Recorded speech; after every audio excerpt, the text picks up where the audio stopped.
남양 특집 뒤돌아보면 죽는다 19, 16위 공개합니다.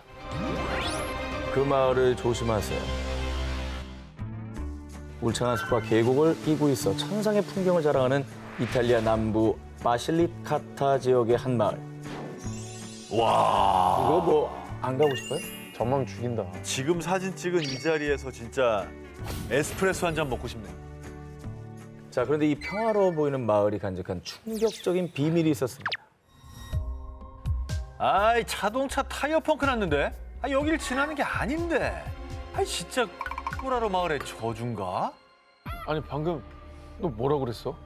설마 지금 그 마을 이름을 얘기한 거야? 나조차 얘기 안 하고 있거든요.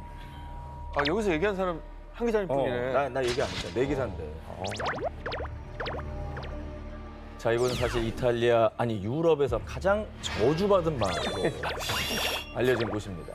인근 지역 주민뿐 아니라 이 마을 주민들 역시 이 마을의 이름을 입에 담는 것조차 꺼려해서 그 마을이라고 불리는 거예요. 그 마을 이곳이 저주받은 마을이 된 이유는요. 1940년대 한 번도 패소한 적이 없었던 마을의 열성적인 변호사 마르질리오는 어느 날 재판 도중 만약 제 말이 거짓이라면 이 샹들리에가 바닥으로 떨어질 것입니다. 그러자 곧바로 샹들리에가 바닥으로 곤두박질. 그때부터 마르질리오는 마을에서 나쁜 징조의 대명사로 불렸습니다. 그런데 이후 마을에는 2개의 심장과 3개의 폐를 가진 기형아가 태어나는가 하면 갑작스러운 산사태 등의 자연재해와 자동차 사고 등 기이한 일들이 끊임없이 발생. 이에 사람들은 마르질리오가 마을에 저주를 내린 것이라 여겼습니다. 게다가 1950년대는 흑마술을 사용해서 이탈리아 남부에서 가장 유명했던 마녀 마시아레의 은신처가 이 마을이라고 알려지면서 마을에 대한 공포심은 더욱 커졌습니다. 이후에 이 마을은 사악한 존재가 사는 마을이라고 소문. 이 마을의 이름을 입에 올리지 않게 된 겁니다. 어허. 한 기자님만 언급을 한 겁니다. 아니, 그렇다고 이 취재한 기자가 이렇게 성의 없이 마을 이름을 한 번도 말 안 하고 계속 이 마을 하실 거예요? 왜 그 마을이? 딱 알아듣겠는데. 이탈리아 가서 그 마을 하시면 아, 나는 왜 말한 거야? 자, 근데 너무 걱정하지 마세요. 그래요? 이 저주를 푸는 방법이 있습니다. 아호. 꾸라로 마을의 저주인가? 마을의 이름을 말하게 됐다면 행운의 나무를 만져서 이 아군을 몰아내면 된다고 하는데요. 행운의 나무를 만지기 위해서는 어쩔 수 없이 이 마을을 방문하셔야 돼요. 아, 나 가야겠네. 목적지를 한 번 더 얘기하고 나무 만지러 가야겠네. 가야겠네. 저 동네에 있는 모든 나무는 다 만지고 와야겠네. 네. 유럽에서 가장 저주받은 마을. 혹시라도 이탈리아 남부 지역에 가신다면 그 마을을 조심하세요. 남양 특집 뒤돌아보면 죽는다 19, 15위를 공개합니다. 모모를 향한 다이아몬드의 저주. 지난 2023년 5월 6일 영국에서 열린 찰스 3세 왕의 대관식. 70년 만에 역사적인 대관식에 전 세계가 주목했습니다. 그런데 일각에서는요.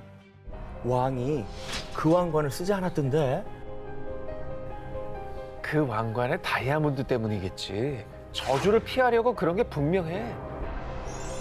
약 105캐럿의 거대하고 영롱한 자태, 세계에서 가장 오래된 다이아몬드로 알려진 코히누르. 1952년 엘리자베스 2세 여왕도 생전 즉위식 때 이 코히누르가 세공된 왕관을 수여받았는데요. 그런데 찰스 왕의 즉위식 때 이 코히누르 왕관이 소외되자 코히누르의 저주 때문이라는 소문이 떠돈 겁니다. 코히누르의 저주란 이 다이아몬드를 소유한 자가 세상을 소유하게 될지어다. 하지만 최악의 불행도 알게 될 것이니 오직 신과 여성만이 그 불행을 피할 수 있을 것이다. 코히누르를 소유한 남성은 피의 저주를 받게 된다는 것이었습니다. 오. 남자만 받는다는 거예요, 저주를? 그러니까. 그렇습니다. 특별한 이유가 있어요? 코히누르는 13세기 인도의 한 광산에서 처음 채굴된 것으로 알려졌는데요. 코히누르의 저주의 첫 번째 희생자, 인도 무굴 제국의 초대 황제 바부르였습니다. 1526년 무굴 제국을 건국한 강인한 황제였던 그는 재위한 지 불과 4년 만에 갑작스러운 중병으로 사망. 그리고 다음 희생자 무굴 제국 2대 황제 후마윤과 5대 황제 샤자한. 아버지로부터 코히누르를 물려받은 후마윤은 1556년 궁전 도서관 계단에서 낙상, 아유. 허망한 죽음을 맞이했고요. 역시 막강한 권력과 부를 누리던 샤자한은 자신의 아들에 의해 강제 퇴위. 이후 아그라 요새에 유폐된 그는 결국 감옥에서 쓸쓸한 최후를 맞이했는데요. 그래가지고 자기가 짓고 있던 타지마할만 보이는 아그라 궁에 갇혔잖아요. 아들이 아주 잔인하게 했지. 근데 그 왕도 저 저주의 희생자다. 저 코히누르를 가졌던 사람인 거죠. 그리고 코히누르 저주의 다음 희생자는 페르시아의 왕 나디르 샤였습니다. 당대 최강의 전쟁 영웅이었던 그는 1739년 무굴 제국의 수도를 침공. 이때 코히누르를 약탈했는데요. 그런데 나디르 샤는 최측근 부하들에 의해 암살. 코히누르의 저주처럼 모두 비참한 최후를 맞이했습니다. 제일 비참한 게 최측근한테 암살당하는. 그렇지. 믿는 사람한테 발등 찍히는 거니까. 아니 근데 왜 남자한테만 해당이 되냐고요. 아니, 이게 확실합니까? 여자는 다 피해갔다는 게? 아, 그렇습니다. 이 전쟁 배상금으로 코히누르를 손에 넣은 영국 동인도 회사는 1849년 영국 빅토리아 여왕에게 코히누르를 헌상했습니다. 남자들에게만 발현된다는 코히누르의 저주가 사실이었을까요? 이후에 코히누르는 영국의 여왕 혹은 왕비의 왕관에 세공돼 전해졌고 정말 신기하게도 코히누르의 저주는 재발현되지 않았습니다. 그리고 찰스 3세 국왕이 즉위한 지금 런던 탑에 조용히 잠들어 있는 코히누르. 오랜 세월 많은 남성 군주들을 따라다닌 비극의 그림자 코히누르의 저주는 과연 진실이었을까요? 왜냐면 엘리자베스 2세 왕은 아무 탈 없이 장수하셨잖아요. 엄청 장수하셨죠. 그죠? 네. 야, 근데 좀 안타깝다. 그렇게 크고 아름다웠는데 이 저주가 걸려있다는 거. 남양 특집 뒤돌아보면 죽는다 싶고 12위를 공개합니다. 죽음을 부르는 저주의 모모. 미국 아이오와주의 오클랜드 묘지에서 벌어진 사건. 너 그 얘기 들었어? 그 동상 엄지손가락이 사라졌었잖아. 아 얼마 전 제식한 사람 목에 그 동상 손가락과 똑같은 크기의 손자국이 있었대. 자, 이 끔찍한 이야기 속 동상의 정체는 천사의 형상을 한 일명 블랙 엔젤. 그런데 이 천사 동상에 얽힌 소름 끼치는 이야기는 이뿐만이 아니었습니다.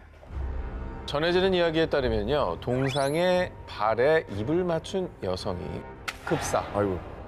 또 다른 여성은 동상을 만진 뒤 심장마비로 사망했다는 겁니다. 자, 이런 끔찍한 상황이 계속되자 사람들은 저주받은 동상이 분명해. 이 모든 게 테레사의 저주 때문이야. 자, 하나같이 테레사가 동상에 저주를 내렸다며 두려움에 떨었습니다. 테레사가 누군데 동상을 통해서 저주를 내리는 거예요? 저주를 내리는 자 테레사는 1891년 이곳 아이오와에서 홀로 아들을 키우던 여성이었는데요. 뇌수막염을 앓던 아들을 지극정성으로 돌봤지만 결국 18살을 넘기지 못하고 사망한 아들.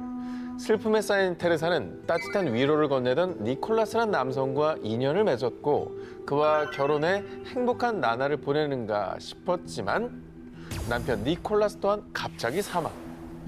그렇게 테레사는 남편을 아들이 묻힌 오클랜드 묘지에 함께 묻었고요. 테레사는 두 사람을 기리며 아름다운 금색의 천사 동상을 세웠습니다.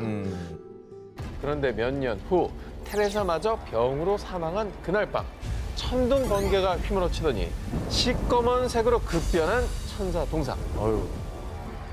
이후 천사 동상을 더럽히려 하거나 만지고 쳐다보기만 해도 각종 병과 사고, 심지어 죽음에까지 이른다는 끔찍한 저주의 전설이 퍼졌습니다.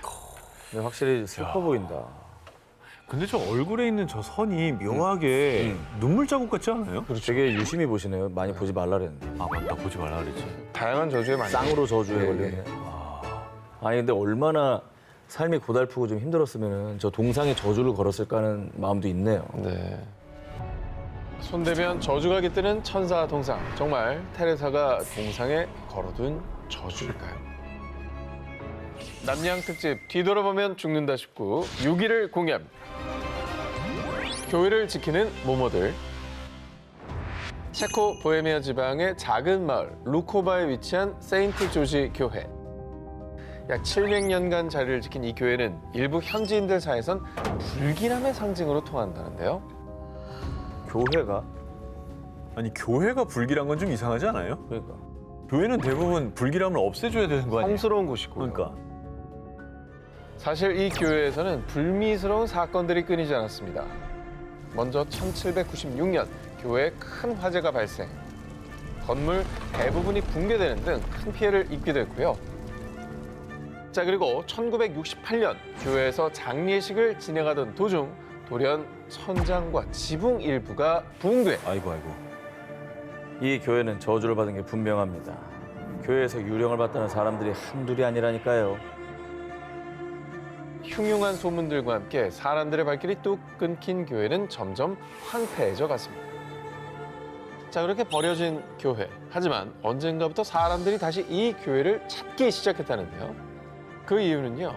이제는 그 교회를 지키며 밤이고 낮이고 간절히 기도를 올리는 32명의 독실한 신도들이 있기 때문입니다. 야, 저 신도들은 안 무섭나? 흰 천으로 얼굴을 푹 가린 채 미동 없는 신도들. 사실 진짜 사람이 아니라 영상입니다. 일명 유령 신도들인데요. 이 유령 신도들의 기도가 세인트 조지 교회에 깃든 저주를 막아준 때문일까요? 신도들의 동상이 놓인 이후 유령 신도들이 기도를 하는 기묘한 모습이 오히려 사람들의 관심을 끌어서요. 전 세계 신도들이 일부러 찾아오는 명소가 된 겁니다. 이게 막 이런 이렇게 됐다. 식으로 이게 저렇게 예배도 저거 그냥 놔둬놓고 그냥 사이에서 봐요. 그냥 두네요. 저 32명은 그냥 두네. 유령 신도들의 기도를 올리는 유령들의 교회. 하지만 그곳에 간다면 혹시 뒤에서 이상한 시선이 느껴진다 해도 절대 뒤돌아보지 마십시오. 아직 유령이 머물러 있을지도 모릅니다. 남양 특집 뒤돌아보면 죽는다 19 5위를 공개합니다. 프로레슬링 선수 가족에게 깃든 저주. 자, 미국의 인기 프로레슬링 팀 멤버인 마샬 폰 에리와 로스 폰 에리, 그리고 지금은 은퇴한 여성 프로레슬러 레이시 본 에리. 이들의 공통점은 사촌지간이자 이들의 아버지들은 물론 할아버지 또한 프로레슬링 선수였다는 겁니다. 근데 또 저주라니까 저 집안에 뭔 일이 생겼을까 좀 무서워지는데요. 앞서 소개해드린 레슬러들의 할아버지는 철의 발톱이라 불리며 1960년대 미국을 장악했던 레슬링 스타 프리츠 폰 에리. 하지만 이 가족에게 깃든 기이한 수준의 비극 때문에 사람들은 폰 에리 패밀리를 향해 저주받은 프로 레슬러 가족이라고 부르는데요. 프리츠가 살아생전 겪어야 했던 저주, 바로 6 아들 중 5 아들의 비극적인 죽음을 지켜봐야 했다는 건데요. 에리의 첫 번째 아들 잭이 1959년 7살의 나이에 감전사고로 사망한 것을 시작으로, 셋째 아들 데이비드 폰 에리는 1984년 25세라는 젊은 나이에 유나이티드 내셔널 챔피언십 벨트 방어전을 앞두고 심장마비로 사망했습니다. 넷째 아들 캐리 폰 에리 또한 프로레슬러로 활동했는데요. 1986년 26세 오토바이 사고로 다리를 절단. 해당 사실을 숨기고 의족을 찬 채로 프로레슬링 선수 활동을 이어갔는데요. 하지만 극심한 통증 때문에 마약성 진통제에 의존하다 징역을 선고. 이후 레슬러 업계에서 쫓겨나며 1993년 스스로 세상을 떠났습니다. 아까 그 선수 또한 선수 활동을 하는 의지가 얼마나 강했어요. 의족을 찬 채로도 활동을 했다는 거예요. 그렇죠. 저 시대에는 사실 그렇게 치료를 위해 복용하는 약이 중독이 되지 않게 그걸 조절하는 게 없지. 지금처럼 정교하지 않았을 거라고요. 프리츠가 겪은 비극은 여기서 끝이 아닙니다.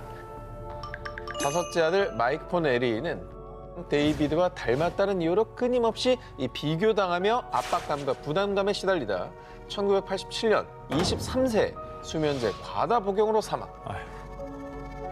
6째 아들 크리스 폰 에리는 천식, 또 잦은 골절 등 잔병 치레가 많은 편이었는데요. 형들을 따라가고 싶었으나 그러지 못하는 자신에게 우울감을 많이 느꼈고, 그러다 5째 형 마이크가 자살한 이후 그 충격에 시달리다 본인 또한 4년 뒤인 1991년 21세의 나이를 원총으로 자살하고 말았습니다. 왜 이러냐.